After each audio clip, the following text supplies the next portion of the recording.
Given the sheer number of huge world-changing events that have occurred across the last 20 or so years, from the Iraq War to the COVID-19 pandemic, it's safe to say we're living in turbulent times. Over the course of 2 decades, there's also been a notable shift in the landscape of global economics and geopolitics. We've witnessed firsthand the rise of the BRICS nations and how they've positioned themselves as an interesting point of contrast to the G7. And if you have no idea what any of that means, don't worry. We're here to explain it all to you. This is BRICS versus G7, exploring the differences between these two international economic powers and how BRICS ended up surprising everyone by overtaking the formerly dominant G7. First, let's cover the basics. First coined by Goldman Sachs economist Jim O'Neill, BRICS refers to the following collection of nations: Brazil, Russia, India, China, and South Africa.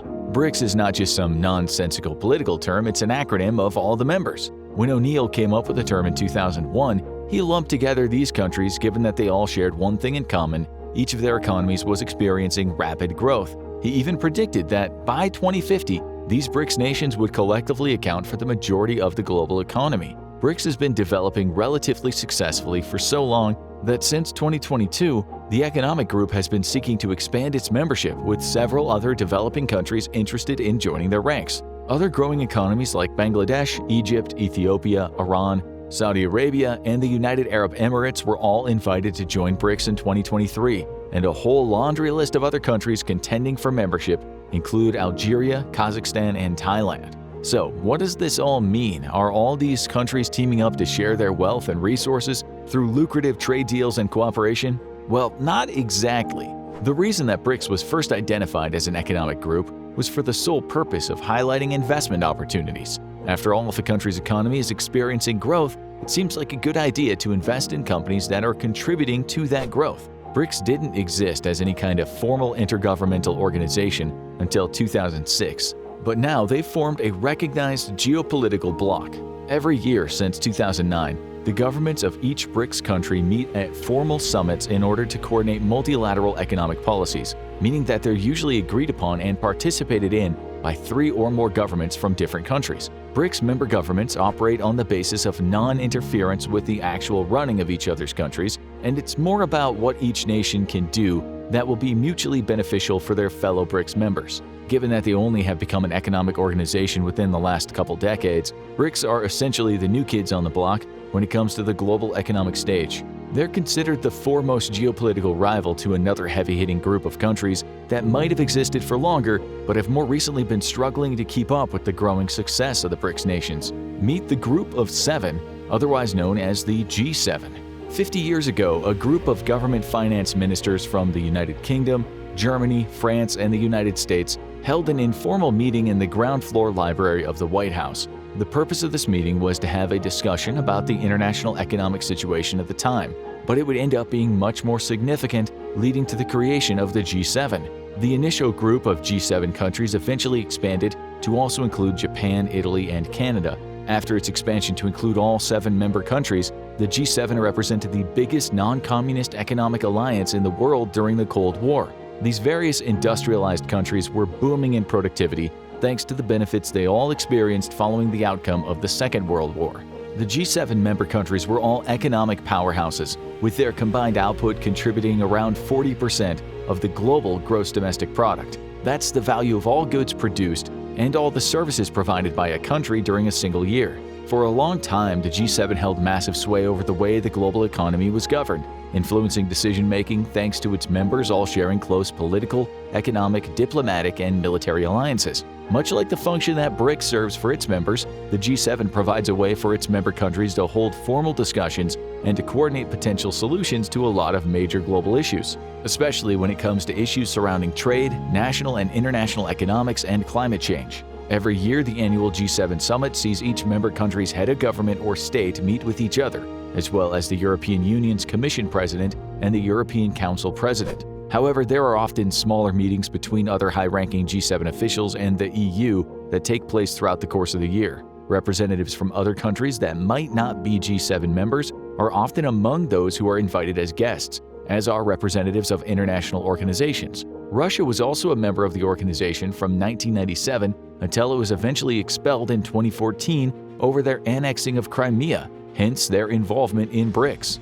The G7 is managed by a president who is rotated out of the role on a yearly basis within each of the member countries. When it comes time for all to meet, the G7 country hosting and presiding over the summit will set the priorities that are to be discussed. For example, as of 2023, the most recent country presiding over the G7 summit was Japan.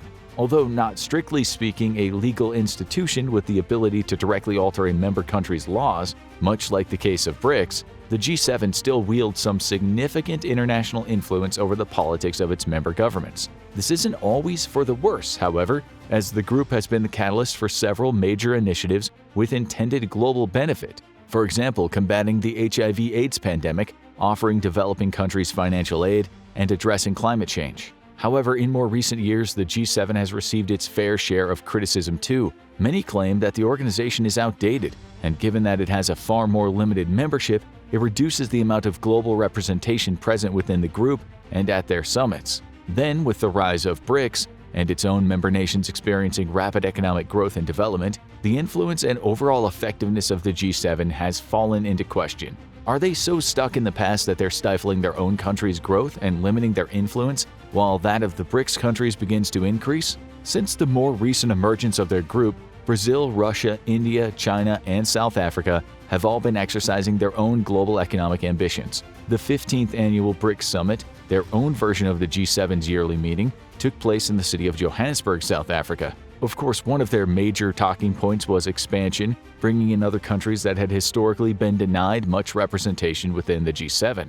Almost as if to add extra appeal to those considering joining BRICS, the current economic progress of its members looks highly promising following an event that caused a shakeup across the entire world, the pandemic. If you cast your mind back to 2020, you'll no doubt remember what day-to-day life was like during the height of the COVID-19 pandemic. On a smaller scale, maybe a lot of local businesses within your hometown or city had to shut their doors to avoid the risk of spreading infections of the coronavirus. Now, remember what was happening the world over, with whole countries going into lockdown when cases of the virus occurred. While this served the goal of keeping people safe, especially those most vulnerable to COVID-19, the pandemic had a lasting impact on the global economy. Of course, this was always going to be inevitable, and the survival and safety of people should have been considered more than the ways the coronavirus would affect countries' bottom lines. Keeping the pandemic in mind, the countries that are members of BRICS and were during the time, not including those that have joined since, had the potential to recover quicker from the pandemic-induced recession. In fact, they were able to recover so quickly, there's a fair chance that BRICS nations could ultimately set the economy of the entire globe on an upward trajectory. The economies of Brazil, Russia, India, China, and South Africa are all highly complementary to one another. For example, Brazil and Russia have a wealth of natural resources, as do South Africa and India to some extent. China has long had a massive prowess for production, making products that are shipped across the whole world. Think about it, how many things in your own home are made in China? This brings China a huge amount of capital, and being a member of BRICS allows that capital to be invested in the infrastructure of its fellow members to help with the moving of natural resources. This could improve fellow BRICS members' industrialization, helping push them into further stages of development. In fact, given that its members are developing countries, BRICS has had the potential to also expand the size and scope of their individual economies through cooperation within the organization. Their combined gross domestic product is already estimated to be a whopping $45 trillion, at least according to what is known as Purchasing Power Parity Terms, or PPP. This is essentially the rate of conversion between different currencies done as a way to compare the purchasing power of those different currencies. By comparison, in 2021, the G7's GDP was around $44 trillion in PPP. Given that they're already overtaken by around $1 trillion, mind you, it's not hard to see why people expect BRICS to further surpass the G7's GDP. According to predictions made by the World Bank and other financial organizations, the average annual growth rate for a BRICS member country is around 5%. In contrast, the G7's is less than 4%. As confusing as this can be for those of you who aren't well-versed in global economics, it essentially means that BRICS has a solid foundation that will allow them to sustain more long-term economic growth and stability. We'll break it down even further for you and take a look at each one of the BRICS countries to show you why they've been experiencing such meteoric growth. First, the one that puts the B in BRICS, Brazil.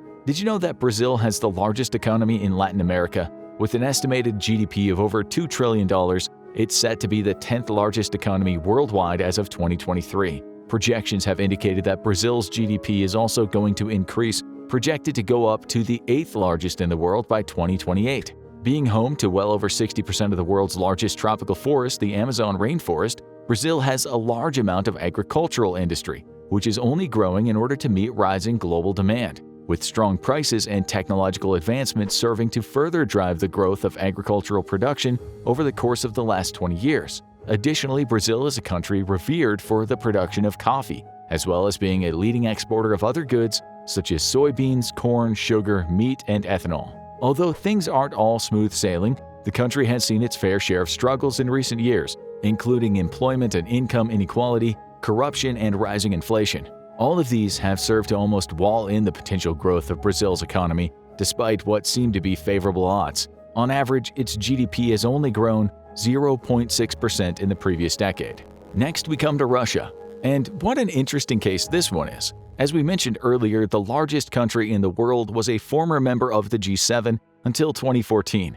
However, under the rule of President Vladimir Putin, the country's made a worrying tilt toward authoritarianism, with many of their actions provoking strong reactions from the rest of the world. One such example came in March 2014 when Russia annexed Crimea. This was what led to their suspension from the G7, which after recent events we think is probably indefinite. Obviously, being suspended meant that tensions flared between Russia and the G7, which only worsened after a number of the country's other high-profile dubious actions. Russia offered support for Syrian President Bashar al-Assad after a series of chemical weapons attacks that were connected to Syrian forces. Then there came the widespread suspicion over Russia's involvement and alleged interference in the 2016 United States presidential election.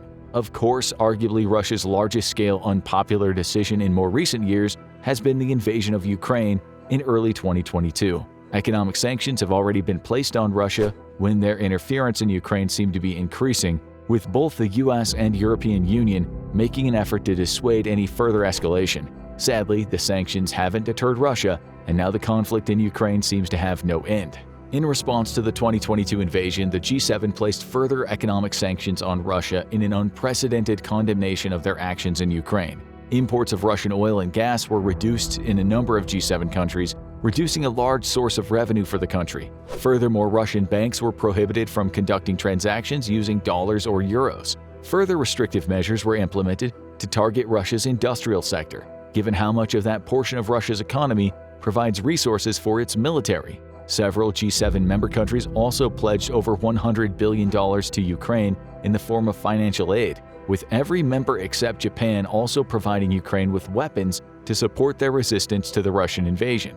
However, the enormous size of Russia and its economic power should not be understated. The sheer landmass of the country alone makes up 11% of the entire planet. As of 2022, they held the position of the world's 8th largest economy, securing a GDP of $2.2 trillion. The unbudging prices of their exports of crude oil have proven to be one of the largest pillars propping up the Russian economy. They are the third biggest petroleum producer worldwide, according to research by the U.S. Energy Information Administration, right behind Saudi Arabia and the U.S. itself. In order to not stay too dependent on these oil and gas exports, though, especially given the number of countries now reducing the amount they buy from Russia in response to the war, the country's been looking to diversify its economy. As of 2021, Russian officials stated they have the ambitious target of increasing the amount of non-energy related exports by a minimum of 70% by the year 2030.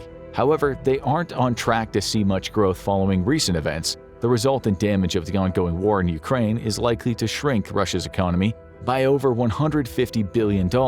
This could even see the country dropping out of the top 10 global economies by the time we reach the end of 2023. Moving on to a much lighter and more optimistic country in terms of its economic prosperity, India has some of the world's strongest financial discipline, high rates of money saving, and even a great deal of political stability. Despite so many economic uncertainties going on across the world, India's government has stayed firm in its commitment to increase the country's capital spending. This has seen them spend a lot on infrastructure, boosting their economic growth. India even managed to surpass the UK as the world's 5th largest economy in 2022. Roughly 20% of their GDP is fueled by international exports, which sits right at around $3.75 trillion, and according to some estimates is expected to rise as high as $5 trillion by 2028. With this prediction, India is set to climb a further 2 spots, making it the 3rd largest economy globally. Recent reporting has even predicted that the Indian GDP will reach a colossal $26 trillion by 2047, which would make it one hell of a year, as they'd also be celebrating the country's 100th year of independence. The penultimate country in the BRICS group is China, whose projected GDP of over $19 trillion by the end of 2023 would account for over 18% of the entire world's GDP. These numbers are only expected to get higher too, and by 2028, China could be making up to more than a fifth of the world's GDP, with more than $27 trillion. Following the devastating effects of the COVID-19 outbreak, China's reopening took much longer than most other countries in the world. This had no small impact on their economy, with their growth dropping to only 3%, with lower numbers of property sales and less investment in real estate dragging down their entire economic activity over the course of 2022. However, China's economy is expected to have a rebound up to over 5% thanks to a gradual uptick as trade with its numerous international partners resumed. This momentum, pushing them toward potential growth, is a marked improvement for China's economy. But even though China's real estate market seems to be stabilizing in early 2023, its economy is still in a vulnerable spot.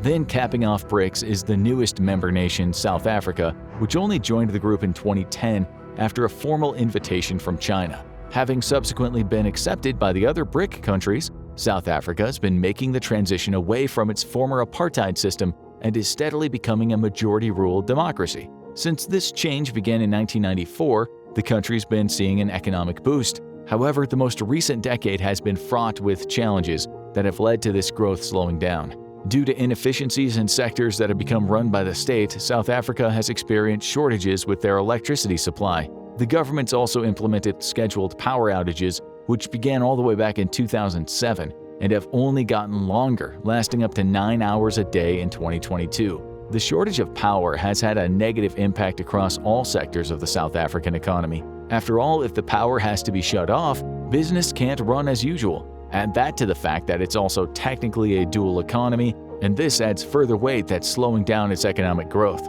Cyril Ramaphosa, South Africa's president, delivered a State of the Nation address in February 2023, wherein he highlighted prioritizing restoring South Africa's energy security, as well as the continued growth of their economy, creating jobs, and thus building better lives for the citizens. South Africa's GDP was estimated to be almost $400 billion in 2023, with expectations that it'll climb to well over this figure if things start to turn around.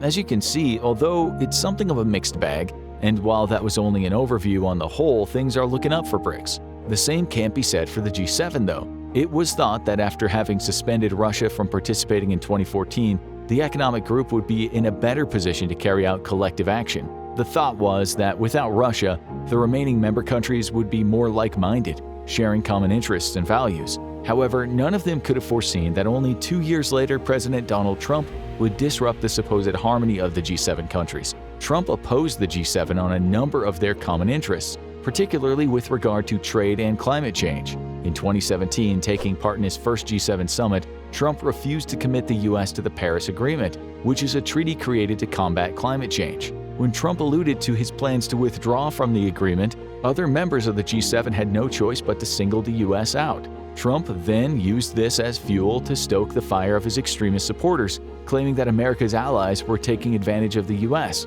Given his supporters' erroneous and staunch denial of the evidence of climate change, we guess he was just playing to his audience. Additionally, his ties with Russian President Vladimir Putin caused Trump to push for Russia to be readmitted to the G7.